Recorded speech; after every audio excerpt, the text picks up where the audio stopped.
Alright, so today we're going to be making a Day of the Dead or Dia de los Muertos statue. It's an inspired statue. So what we're going to be doing is we're going to take wire and we're going to mold it into a figure. So you need to find the center, create a circle for the head, and then what you're going to do is you're going to find the length of the arm and start twisting like I did here, and you'll see me do the other side too. What you're going to do is you're going to find how long you want the arm to be, and then you're going to be twisting. So that's going to create some areas where you can put hands if you want to. So after that, you're going to wrap it so that you make the body a little bit more strong. You're then going to twist until you find the length of your legs. Now, some of you might be making skirts, so you don't really have to see the legs. You can also turn your Day of the Dead sculpture into something else, like you can turn it into a mermaid or something like that if you'd like to, because it is inspired by Day of the Dead. So what you're going to do is you're going to wrap one of the feet around the base that I made you, which is a nail on wood, and that's going to allow your statue to stand. You want your statue to sit. We can figure out a way to do it. If you need help figuring that out, let me know. I will help you. You're then going to get the dough that you have, put it in a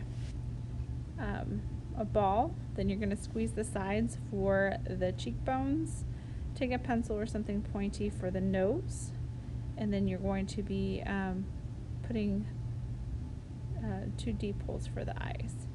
And then for teeth, you can just make little dots, or you can also figure out a different way if you'd like to. Remember, with art, it's all about creative expression. If you do not like the way this one looks, you can definitely change it to meet your expectations. So there we go. So we have the basic skull shape, and then what you're going to do is you're going to put it on the circle head area, but my circle head was a little bit too big, so I squeezed it and collapsed it so it would fit. So there we go. I have a basic outline of what my figure looks like, and pretty much it's proportional to what a human body looks like. I'm then going to be adding a little bit of a neck, so that none of the wire is showing, because I don't want any of the wire showing. I'm smoothing it in a little bit so that it is connected to the skull. I'm taking some pliers to squeezing the hands just a little bit because I wanted them a little bit more narrow, so that might be something that you use. I'm going to make hands, and mine kind of look like mittens. I didn't spend too much time on this because I wanted to get it going so that you can start on your project.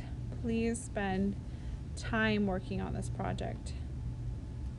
So mine is really sped up. I did it really quickly so that I had it online for you to start working. Okay, so we did the hand. I just used my pencil for this, but if you want to make it actually look like fingers, you can make little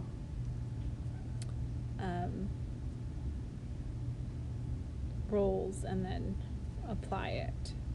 Okay, now that I have the skull and the hands, I'm ready to start dressing it. So I have some cloth here, and I'm just going to show you like basic ways to just kind of dress your guy or person.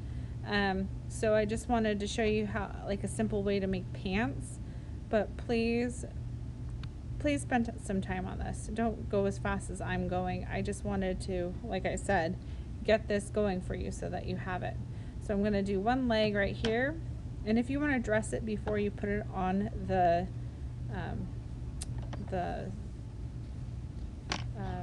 wood and nail, you could do that. So I'm going to be hot gluing the fabric, and I just made a pant leg. So this is something that you could do. You can put it through, just make some cylinders and put it on.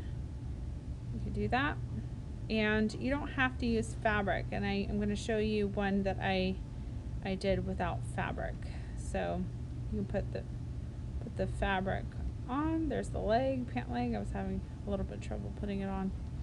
Okay, so now I'm going to do the other one, and you don't have to hot glue it. If you want to sew it together, that would be a pretty exceptional thing for you to do. It would make it look a lot better, but sewing takes a little bit more technique, so we're just kind of getting these together, and then we're going to put them on display for October, November. Day of the Dead is in November. It's not Halloween, it's a different time of the year, so we're going to be putting them up. Okay, so now I have the pants. I can start making a shirt, and I'm going to be using fabric again, but like I said, you guys can repurpose things.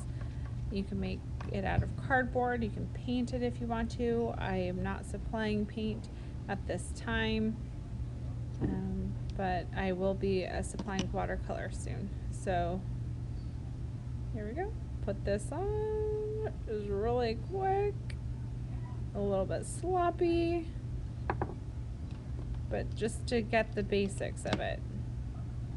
If you were watching me do this, the intricacy that I want you guys to do, it would take too much time, and I don't want to take that time away from you and your creativity. Okay, now we gotta cover those arms up. I think I'm gonna be making I made something for the waist because I didn't like the way that, there we go. So you guys can come up with your own fashion choices if you like. You can take this and think about basing it off of true people if you want to. Okay, so I'm just gonna make another tube, put it on.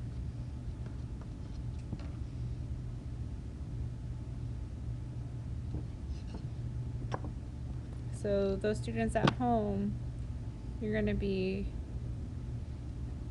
having to find things around the house in order to make these. So if you have any clothes that you don't use anymore, you can use those. Yarn, you can use yarn, thread, fabric. There's lots of choices out there. And then you can add hair too. Or a hat. So I was just kind of playing around with it. Now at this point, you can move him around a lot, like you can move the arms. Okay, now here's my example of just fabric and paper. So I have lots of paper for this one. And here are some examples that I found online that are excellent, and people spend a lot of time on these ones, and I just wanted to give you those examples. So have a great time with this, and I look forward to seeing what you guys create. Take a photograph of it and put it online for me to see, and try and get a simple, solid background so I can really pay attention to what you've created. Have a great time with this, and please email me if you have any questions. Bye.